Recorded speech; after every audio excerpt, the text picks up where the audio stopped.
Bon, mais il y a des médecins retraités aussi. Donc on propose d'élargir. Deuxièmement, on a l'article 19 ter qui va simplifier les protocoles de coopération à la fois au niveau national, à la fois au niveau régional. Je pense à ce qu'a dit Madame Bénin sur la désirade. C'est vrai qu'il y a des territoires extrêmement éloignés et 100 € ne va pas motiver un médecin à prendre l'avion ou le bateau.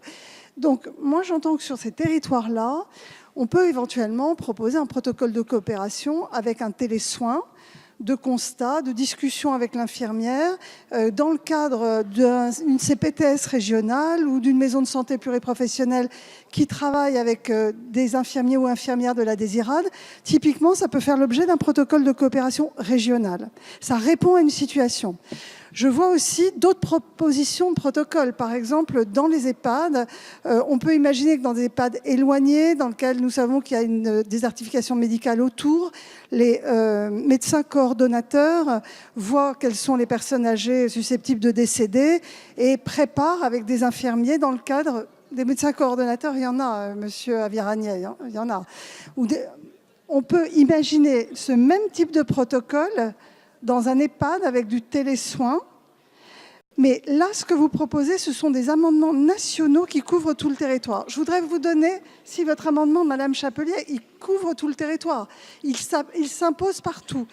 Moi, je préfère qu'on réserve des dispositions particulières à des territoires particuliers dans le cadre de protocoles pour ne pas définitivement mettre à mal un système de surveillance des décès dans notre pays, qui est un système de surveillance épidémiologique majeur. Donc je préfère qu'on protocolise. Je pense que c'est plus raisonnable.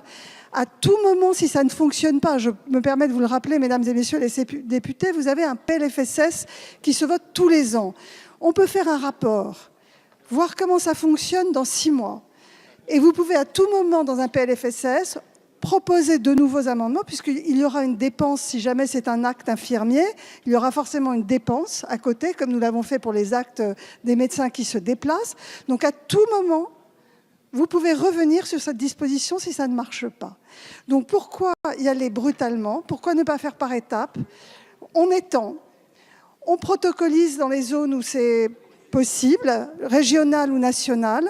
La proposition de M. Jumel est intéressante parce qu'effectivement, les préfets ont le droit de réquisitionner, mais on leur demande rarement. Les maires, il faut que j'explore juridiquement. Si c'est faisable, on peut le mettre au Sénat. Je trouve que c'est une bonne idée. Et donc, on peut faire passer un amendement de ce type. On n'est pas prêt pour vous répondre sur la possibilité juridique. Ça fait trois dispositifs qui permettent d'améliorer la situation. On peut vous proposer un rapport dans 6 mois pour voir s'il y a des choses qui ont bougé sur le territoire. Et puis, vous avez la possibilité de revenir à l'Assemblée nationale, sur ces bancs, en discussion au PLFSS. Voilà. Merci beaucoup.